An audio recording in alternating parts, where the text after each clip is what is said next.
Welcome to, what month is it? June's June. Agility Addicts Anonymous Podcast, and we're here live at Rach's tent somewhere in Somerset at Clifton Agility Show. Woo! And our dogs are here and are behaving at the moment, so that's good. And we've all been competing today, and we're back tomorrow. And we thought we'd do a little podcast together today. So, Rach, do you want to give us a little update of what you and your various dogs have been up to, agility-wise? Yeah, we haven't been up to heaps.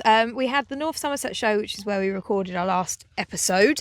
And then we had May off. I'm not sure why. I kind of regretted it. It was meant to be for the greater good, but it wasn't. It was for the greater good.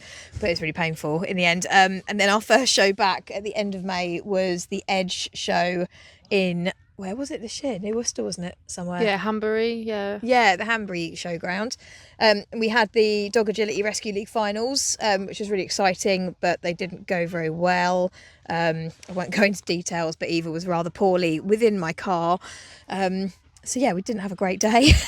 Then we went to Otley. We had our first go at the qualifying for the Novice Cup. Where did we place? We placed 6th, which was really good for a first go. She had a lovely clear round. Yes, that's us really. We've had a couple of shows. She's doing a lot of clear runs at the moment. So, yeah, just need to get her confidence up, get her speed up a bit. And, yeah, we'll be happy days. So what about you, Lorna? Hang on. Oh, hang on. You're also Obviously, and big news. Yeah, we've been sponsored by, this is going to be embarrassing if I say it wrong, but you'll know who I mean, Dogeria or Dogeria or Dogeria. We're not quite, I need to check actually pronunciation. We applied for their summer sponsorship programme and for some reason they really liked our application and they offered us a permanent sponsorship, not the summer one, which is really exciting. Yes. So I'm now sporting my branded clothing everywhere, like my little uniform. So that's really cool. Love it.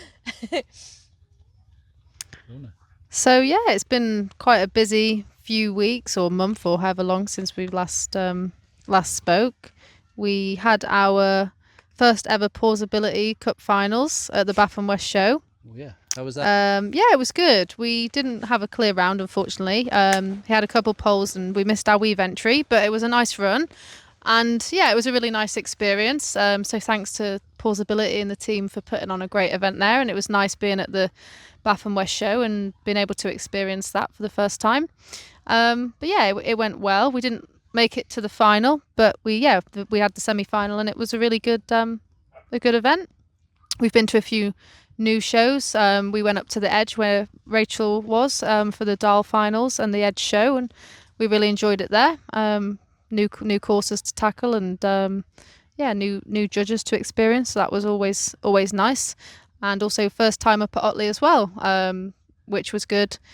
Didn't have a clear round in the Novice Cup, but we did have a clear agility win. So that's our first strike to grade 4, which is exciting. Yeah, we've had quite a few placings, but not too many clears. So we seem to be struggling a bit with our weave entries and our A-frame at the moment. So that's something we're working on. But yeah, we've had some good fun. We've had some new shows, some new challenges, and yeah, just need to work a bit on our A-frame and weave entries still. But Clifton's been good today. Been nice to all of us to be together, and we had a third faulted in the agility. Again, A-frame and weaves, unfortunately. But yeah, what about you, Ben? You've been busy and you've had some good news to share as well. Yeah, so we've hit the dizzy heights of grade 2. Way. So I think it was we were at Blackdown show. Yeah. And we got a couple of clear agility wins, so we went up to grade 2. So no more grade 1 ever. And yeah, we've been enjoying the outdoor season so far. Kind of, it either goes wrong very quickly or it goes okay. Hello, Eva. Or it goes okay quickly. So yeah, so we're enjoying it. So we're in limbo. So we've got this 18-day period where none of our results count, so we can, in theory, experiment and, so try some crazy things out in the ring if you want to. We are trying some crazy things, but also trying to just do the normal things a bit better than we have been. And what else? Yeah, we had a good day today. So we got a clear run in the jumping. Yeah, it was really nice. That was good. And then we just, at the end of the day, before we jumped on here, got a clear win in agility. Yay. So yeah, that was good. And then we'll be back tomorrow and we're doing the team. We've got the your first team intermediate event. teams. So looking forward to that. So yeah. So we thought we would look today at the topic of, I don't know what we're calling the topic, but it's basically how do we cope, or how do we work through and process how we've done and how things are going. Because I was trying to explain to some members in my family who I don't think they still don't get it.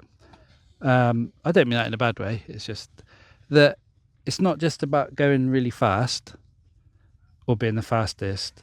It's about the skills of having a clear run. And that it's also, you could get eliminated. So in any other sport, if you got eliminated or disqualified or whatever, you'd be like, oh no, it's like the end of the world. But in dog agility, you get eliminated, but actually it was quite a good run and you did some quite good things. Yeah, and sometimes it's your choice to do that.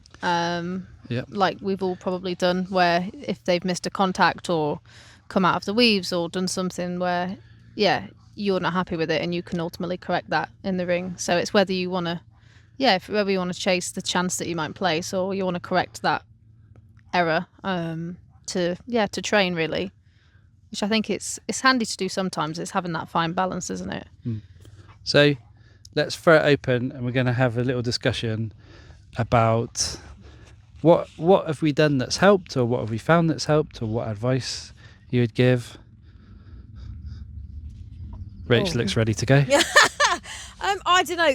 I'm terrible for this because, like we always discuss like who we've got to beat. I won't say any names, but we've all got our own personal, like, if you're up against so and so in the ring, you're like, right, I want to win because they're here, or if they beat me, I'll be really annoyed.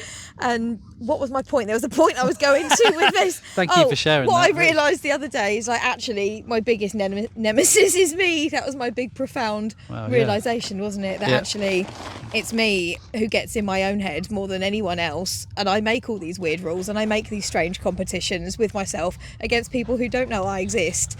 And that's when I was speaking to you guys and I was like, I need to actually sort myself out because this is ridiculous.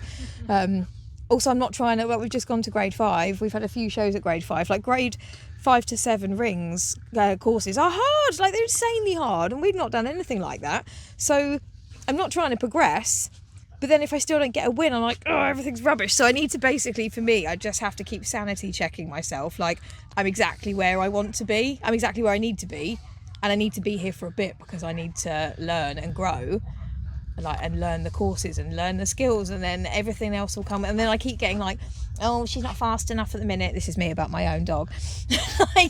But I'm just expecting too much too quick. Like, she needs to. So yeah, for me, like, I'm my own biggest enemy, my own biggest critic, and I need to just shut up and leave myself alone for a little bit. So like, that's how I keep my head sane, is by not keeping my head sane and then reeling it back in.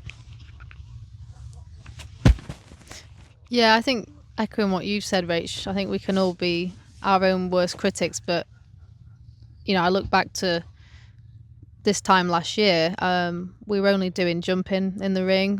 We hadn't even mastered any contacts yet. I could barely remember a course. I mean, I still struggle to now, to be honest, some days. But I think, comparison is the thief of joy, isn't it? So it's quite quick, especially when you're progressing. You're constantly comparing to what you've already done, and if you've had a good run, then you're like, oh, why can't I replicate that? Or I think, like, especially with you, Rach, where you progress so quickly through the grades. And I mean, this time last year, what grade would you this time last year? I think we got to 3 already. Yeah, so started in February. That's it. So you were like, you compared to a year ago, you were doing like 1 to 3 courses, and now you're doing 5 to 7, which is like, whoa. But yeah, I think just looking back and trying to think about where you were even at your last show, or at this time last year, or this time a few months ago, depending on how long you've been doing it, and looking at the good stuff, because I think we're all so quick to say, oh, we've not done this, or I've not done this, but yeah, it's because we're just all evolving constantly, and no 2 days the same, no 2 courses the same, and you can never really replicate anything 100%. If you can, then it'd be easy, I suppose. Just like I had a comment the other day, oh, are all the courses the same then? I wish.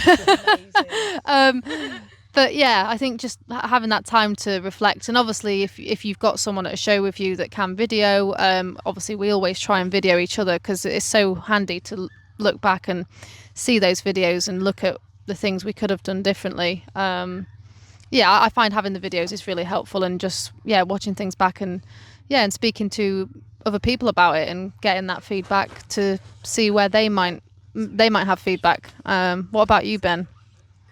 Yeah, I guess it's slightly different for me because I'm not very competitive like you two guys. Are you kidding? No, I think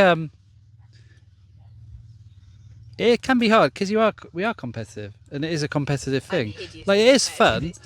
It is fun, isn't it? But there's some people that find being competitive fun.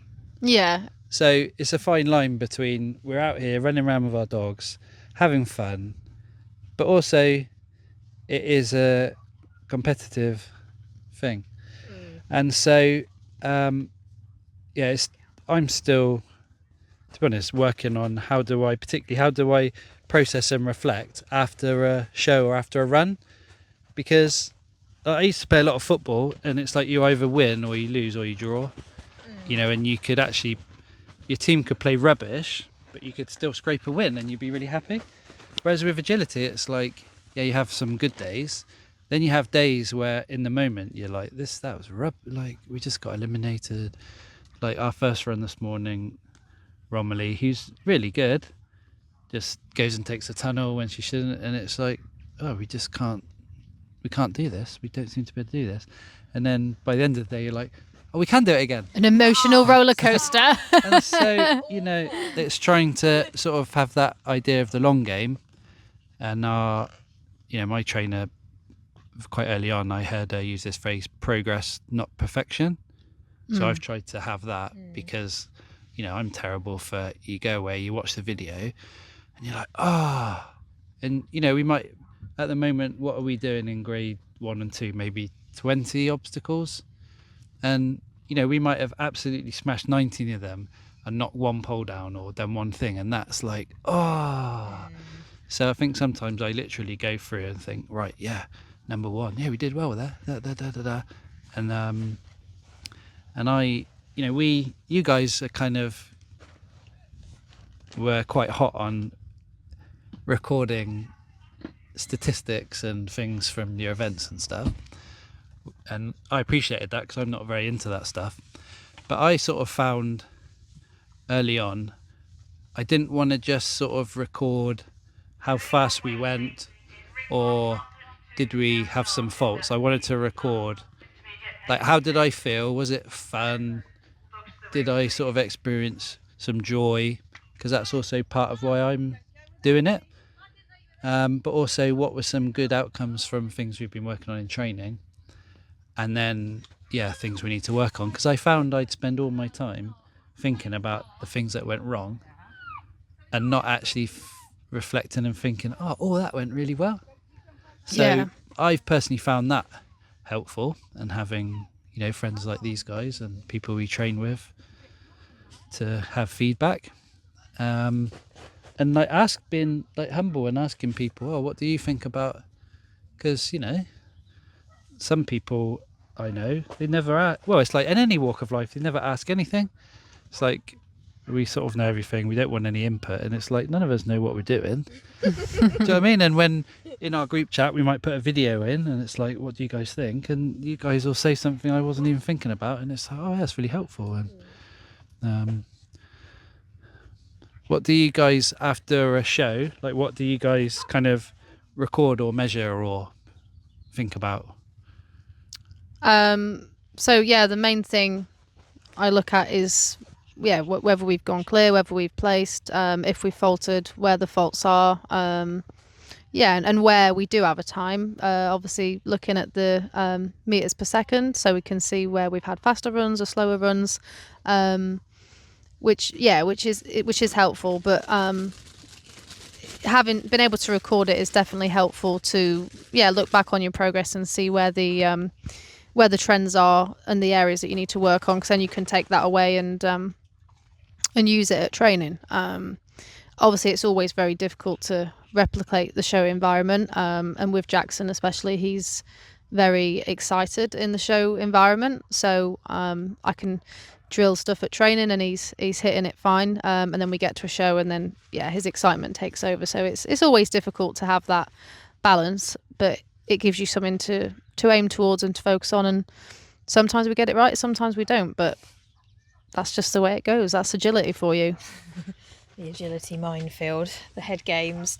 What was the question? What we do? Like after a show or after some runs, like what is it that you record or measure or look back on?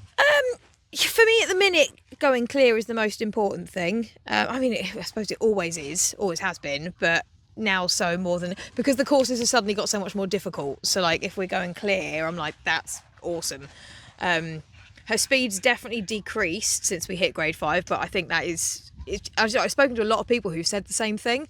I was speaking to my trainer the other day and she said it's really normal. They take because they start thinking about so much stuff more, because the jumps are more, you've got something to do at every jump, like you don't get any straights or anything. And a few people have said their dogs all did the same. So her speed will come back, and that's the thing that's like nagging me at the minute. I look at her MPS and I'm like, oh God, was that it? But then she'd gone clear and like she'd come second or third. She's still doing really well. She's not dawdling, and the speed will come with confidence. So again, I just need to chill out on that and maybe stop recording my MPS for a minute actually. But then also I want to see when it progresses, and I want to be in constant competition with myself. So why would I want a quiet, peaceful life when I can torment myself continually? Yeah. But I've got various spreadsheets on the go, thanks to Lorna, who sent me a lovely template.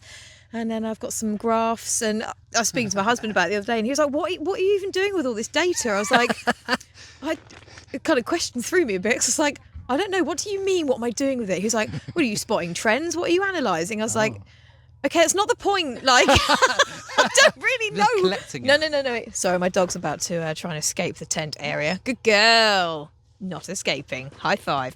I don't know why I'm recording it, or I don't know what I'm going to do with it, but I like a graph and it looks nice. Yeah, that's good. And if we were all to think about one thing that we've done that's helped the most,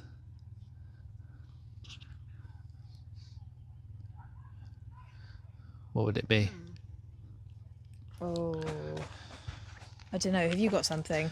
Um, I'm gonna have to have a think. Well, I definitely think recording runs, sending it to people that will give you honest feedback, because they want you to do the best you can.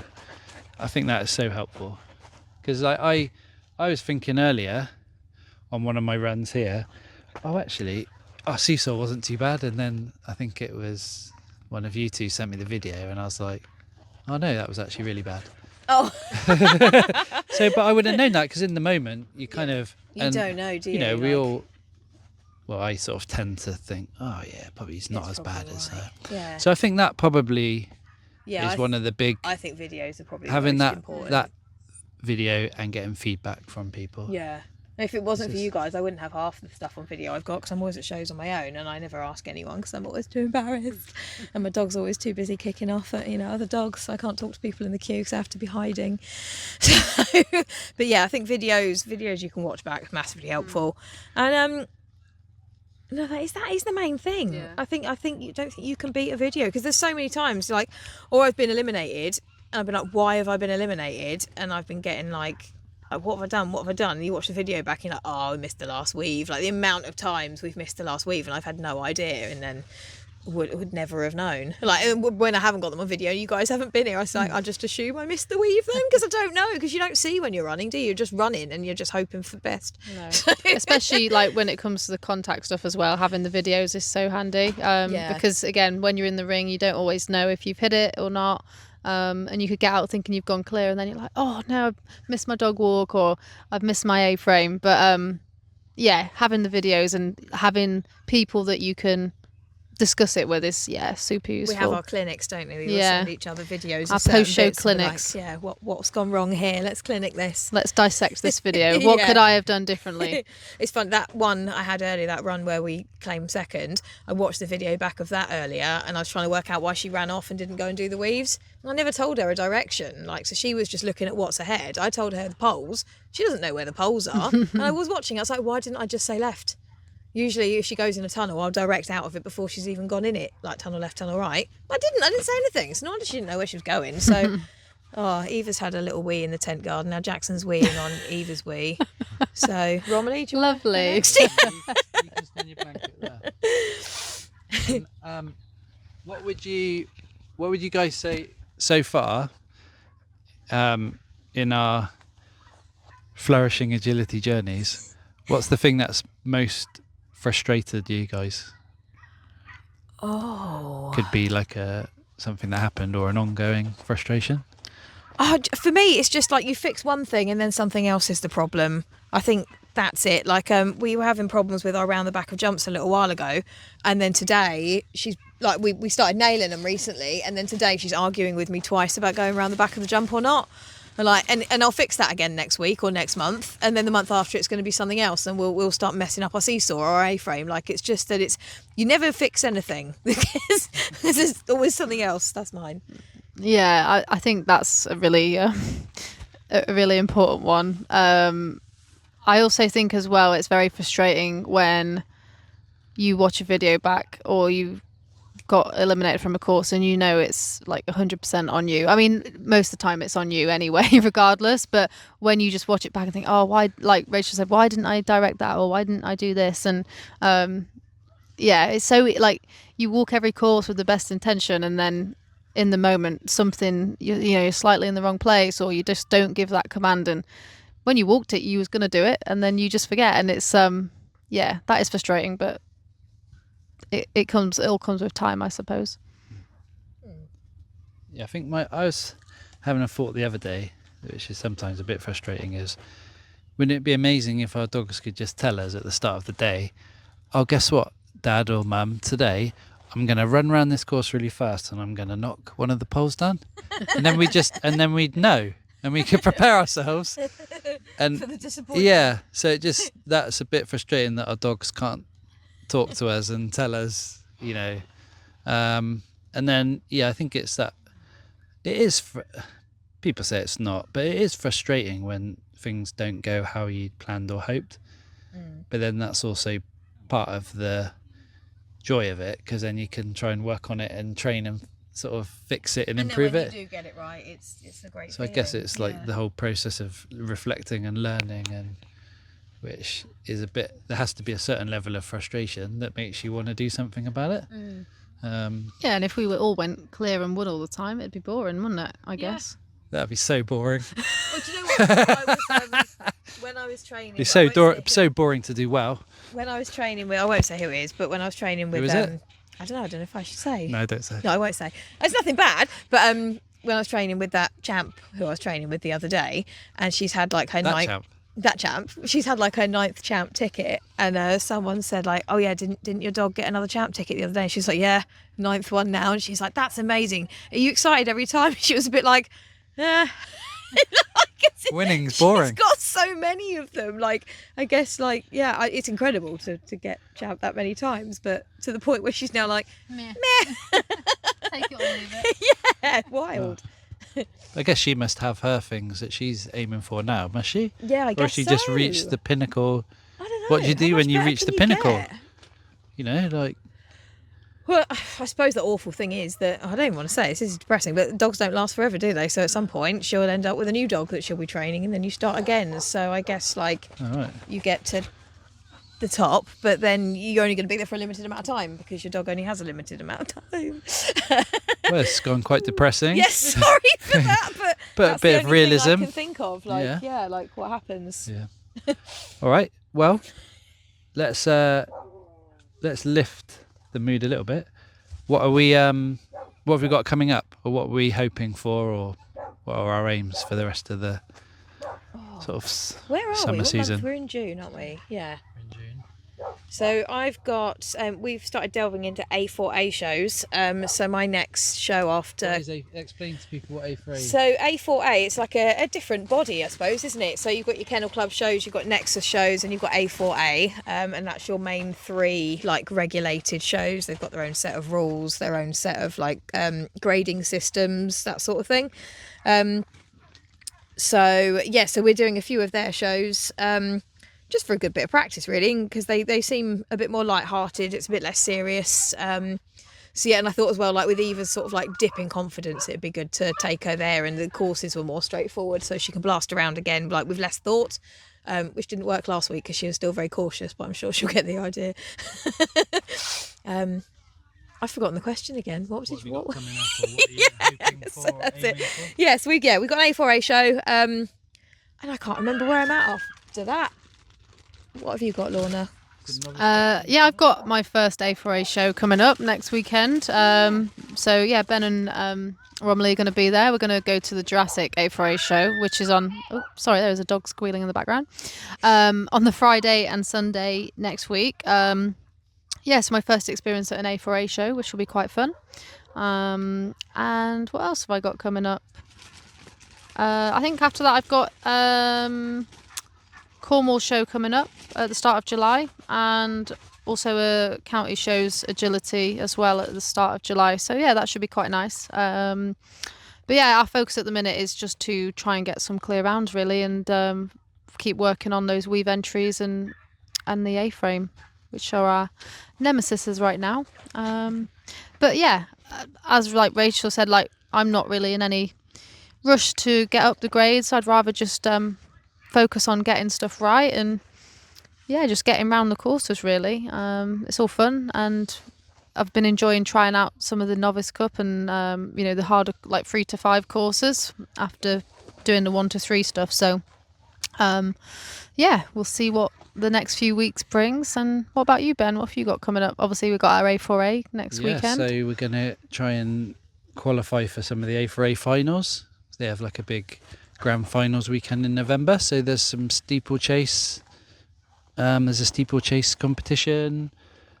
We might do a team one, doing a pairs one with a friend that we train with, and then we'll be out of limbo, ready to tackle grade 2 courses at the Cornwall show. And then we have, well, not we, Romilly hasn't. I have had the goal of trying to get to grade 3 before our family summer holiday in August. Oh yeah. So we're kind of on track. I'm gonna say if you keep it up, you're gonna get there. Today, you'd have done that, wouldn't you? Yeah, absolutely. But we are in limbo. Don't remind me. We are in limbo. Sorry. You just got to do that again, and then grade 2, there you go. we can lie on the beach and play frisbee on the beach, and then come back after that and maybe enter some Novice Cup. Yeah. So that's exciting. But just keeping on getting clears is the good thing. Yeah. Absolutely. Because if we can't go clear, we can be fast and be all excited, but we're not going to get anywhere. So yeah. All right. So, and then we're all back here tomorrow. Yeah. Well, Do you're it all not again. leaving because you're camping, Rach, but we'll be leaving and Yeah. coming back. You and Eve Stop will be here. invading your house in a minute. So yeah, thanks, Rach, for having us at your tent. That's all right. I hope you've enjoyed my humble abodes. And and we'll look forward to our next episode. Yeah. All right, guys. Thank See you you. later, guys. Thank you. Bye. Bye.